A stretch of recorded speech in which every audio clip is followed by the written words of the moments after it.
going slightly mad. I'm going slightly mad. Hello, everybody. Hello, Aloysius. You're on the other side today.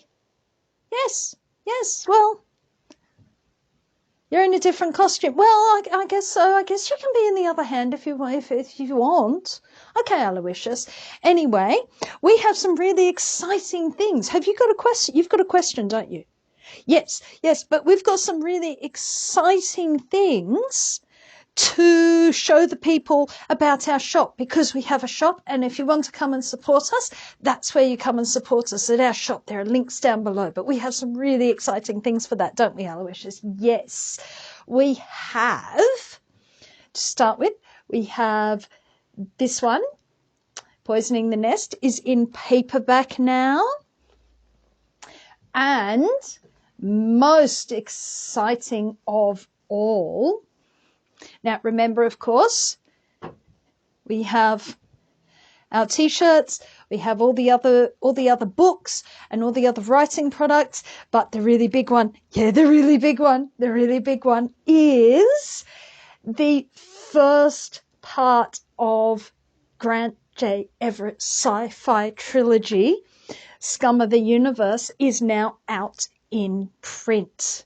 So previously this had only been available in ebook, but it is now available in print. And if you pre-order it now before June 30th, 2022, yes, if you order it before June 30th, 2022, you get 20% off the recommended retail price. So after the release, you get 10% off if you buy from Cockie Press, but if you pre-order it, you get 20% off the price. And it's a good book, isn't it? Oh, it had you hysterical. Yeah, it did. It had him hysterical with laughter. It is a very funny book. If you like things like Hitchhiker's Guide to the Galaxy, if you like Red Dwarf, if you like Futurama, if you like Rick and Morty, you will love this book. Okay, so that available now for pre-order, as well as all our other books and all our other things are on the website, which is great fun. You know what, Aloysius? I'm going to have to change hands because you're weirding me out, okay? Okay, that's better. It's better. I hear a bit differently out of both ears. Yes, I know. I don't know why it is, but there's something about how, you know how you have to hold your phone in the certain hand to do stuff? Yeah, I don't know, but you need to be on this side. I just know that. So, what are we talking about today? What is your question? You watched Otterline's video the other week, yes, and about how she didn't like War and Peace, yes, and you're wondering about whether or not you're allowed to just stop reading a classic novel if you're really, really hating it. That's a good question, isn't it? Yes, I think a lot of people suffer from this in some ways. I don't think there's a hard and fast answer to this. It's not like a yes or no, you're good or you're bad. I think it is I would say it's more of a sliding scale. I think that, okay, so one of the big things, if you read classic novels, it depends. The first thing I would say is, how long have you been reading them for? Because if you're very, very young and you don't have a lot of reading experience, or a lot of your reading experience is in children's books or young adult books, and you're only venturing into classic adult works, then there is a possibility that just reading them might actually be a good idea for you. That simply because while we don't talk about there being a cultural canon that you have to have. Laura talks about Australian literature having no cultural canon, which she says is very liberating. And I agree with her. I'm not going to say that there are books that you have to read. And that was what made Ottoline so cranky, is this was a book you have to read. And she really didn't like it. And because she really didn't like it, she found it very, very hard. It wasn't a matter of that she didn't understand it. She understood it, but she just did not like it at all.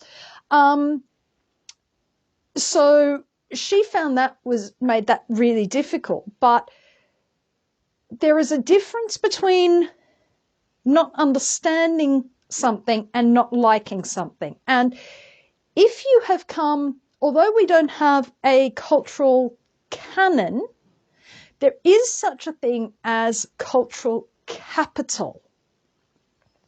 What's cultural capital? Okay, cultural capital is having enough understanding or enough knowledge in your background so that when you approach something, you're not approaching it with a completely blank slate. Like you did when you got to university the first time. Yeah, like I did when I got to university the first time. And that was bizarrely not because I hadn't read classic literature. It was actually because I hadn't read a lot of postmodern literature. And what I had been reading was classics. I'd been reading things like Dickens, and I read through uni, I read Dostoevsky and read a whole bunch of other things that were classic literature. So that when I was given something like Jeanette Winterson, she didn't really fit anywhere. And so I decided that I didn't like it, which wasn't the point. I will admit some of the stuff we got given was just, it was like Neuromancer. Yeah, like Neuromancer. Like Lesson Zero? Yeah, like Lesson Zero. Yeah. Yeah, like that rabbit screaming. Yeah, like the rabbit screaming one. Yeah. But what about the ones that we eventually worked out what they did? Like Jeanette Winterson. Yes. And Foe. Yeah, we worked out the Foe. Well, that was a bit less of a problem. But some of those others were just like, what on earth is this? Because we didn't have enough cultural capital to know where they fit. Now, today, we have enough cultural capital to say, I understand what these books are, I understand what they're doing, and I understand how they fit in. I just don't like them. Okay? And that is something that you have to sort of balance. It is fine to not like something. Nobody is going to tell you, you have to like War and Peace, you have to like Ulysses, you have to like D.H. Lawrence. Now, that's another interesting one because Ottoline read Lady Chatterley's Lover as one of her first books. She did that one. And now we had read that when we were very much younger, and then coming back to the book with increased knowledge, increased awareness of things, what happened? The book changed. Yeah, the book changed. It wasn't the same book that we read the first time. In fact, did we like it the second time? No. No, we didn't like it the second time. Didn't like it at all the second time. Ottoline didn't like it the second time, did she?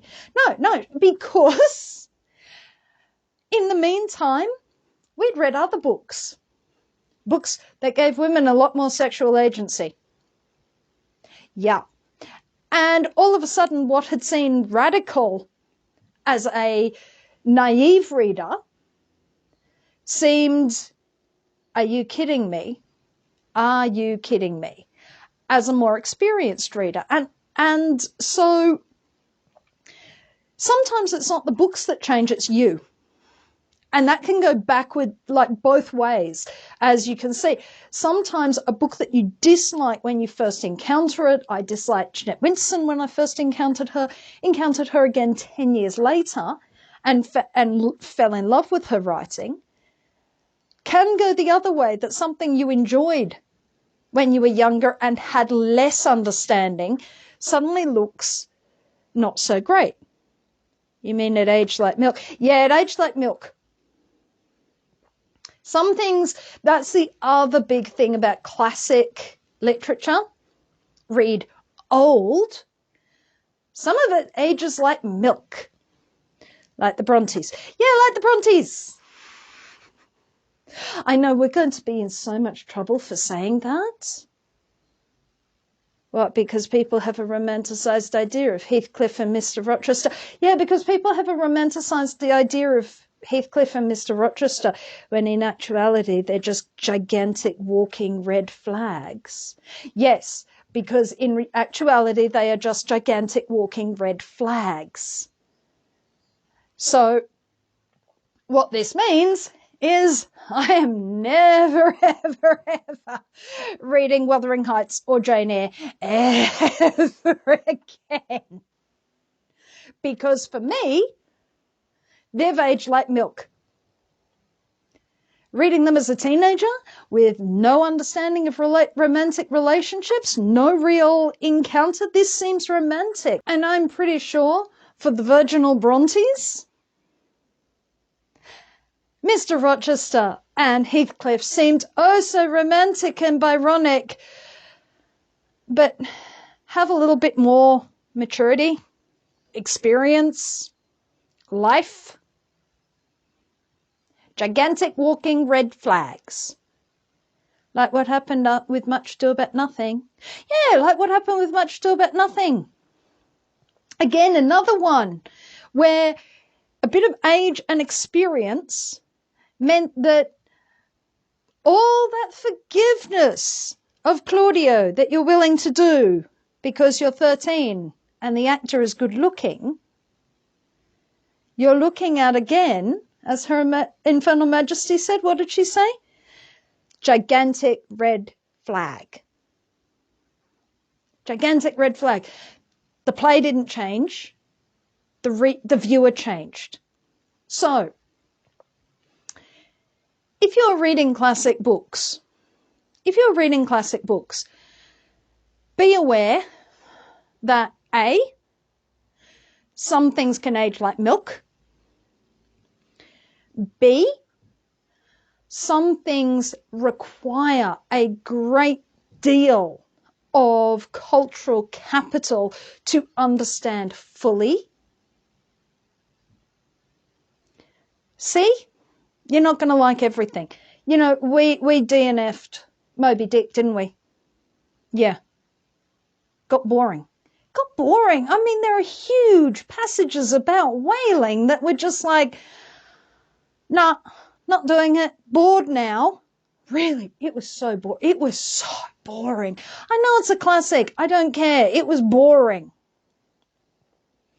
Okay? Some things are just never going to be your thing. You are allowed to stop reading something, even if it's a classic. Even if it's a classic. Texts change over time as you change too. So sometimes it can be worth revisiting something that you didn't like because maybe what you did was I didn't understand it. I find the biggest thing for me when I was younger, and I now understand how this works for me, was I don't like this meant I don't understand it. And that meant that sometimes I've encountered things that I wasn't sure how to fit them in with what I already knew. And then suddenly we find something else. And it's like it's like doing a jigsaw puzzle. And suddenly you find the connecting piece between this bit over here and this bit over here. Yeah, we did that recently, didn't we? Yeah, with the band. You know, the band called The Band that used to be Bob Dylan's backing group when they were known as the Hawks, when he went on the big tour in 66, when he went electric and got booed. That band. Now, we don't listen to a lot of American music, though we listen to Dylan, and so it knew that they were important, knew they were significant, but couldn't put them anywhere musically, because a lot of what we like is a bit more psychedelic. It's Janis. Psychedelic and English. So Stones, Beatles, The Who, Led Zeppelin, Queen, the band don't fit there. They're old, weird America type thing, which is funny because they're mostly Canadians. But they fit in a very particular place, and Dylan didn't help. Dylan said, they're significant, don't chuck them out, but just wait till you find something to connect them to everything else, which we did recently. And it was the weirdest possible thing, the absolutely weirdest possible thing to work out how to connect them. We're going to get in trouble for this, aren't we? Yeah. You want to tell them? Buster Keaton movies. Yeah, I know. Buster Keaton movies. That's what allowed us to understand what the band were doing. Weirdest possible thing. So sometimes putting something aside because you don't understand it, and then picking it up when you realize, oh, yes, when you get that connecting piece for the jigsaw puzzle, can be really, really helpful. So, yes, you're allowed to stop reading a book, but be clear about why you are stopping reading the book. If you're stopping reading the book because it's got red flags, stuff that's aged like milk, fine, toss it out. If you're stopping reading the book because it is just excretably bad, like some of the stuff her ladyship has, like some of the stuff her ladyship has read that we just went, oh, we're really, she has apologized on occasion for how bad some of those were. So, yeah, maybe that's why it's taking her so long to read the next one. I don't know. But, yeah, sometimes they're just bad. Just because they're old doesn't mean they're good. Sometimes they're just bad. Sometimes they're not to your taste. Sometimes you don't have the capital to understand them. Sometimes it's worth speaking to somebody who you do know who understands them, who might be able to find you something that would be a good bridging text. Dickens is a great bridging text for a lot of things. And Dickens he's pretty tidy or pretty unproblematic, though our mutual friend. Oh, that one. Read that one. Jane Austen is also good, isn't she? Yeah, Jane Austen, like, you don't find a bum Jane Austen. It's just that I personally, I don't read, I need big gaps between Jane Austens. She's a bit too flowery romantic. Yeah, flowery romantic for me, but she writes beautifully. So Jane Austen is a great one. So if you want to get started with classics, Jane Austen and Dickens. You cannot go wrong with either of them. Dickens is very fast-paced and he's funny. Jane Austen she's actually very funny, and she is reasonably fast-paced too. Yeah, you don't usually get too bogged down in a Jane Austen. So sometimes you need that sort of help. Sometimes you need someone to help you in, because these are older texts. But sometimes it's just literally, you either don't have the capital to work out how to work it, and you can just put it aside and maybe you'll pick it up again. Something will go, oh yeah, that, I got to try that. Or you, it just really isn't for you. Like, we're never going back to Moby Dick, are we? No, we are never going back to Moby Dick. That's what being a reader is learning. It's trial and error. You can never read only good books. You are going to read stuff you hate, but everything is going to teach you something, even if it's, I hate this, this is vile, I never want to see anything like that again. You can rage read something. I think that's how got through War and Peace in the end, was not going to let this thing defeat me. Yes, I think she liked Dostoevsky much, much better. Very different writers. So there is nothing wrong with stopping reading a classic or stopping reading any book. However, be aware of why you stopped.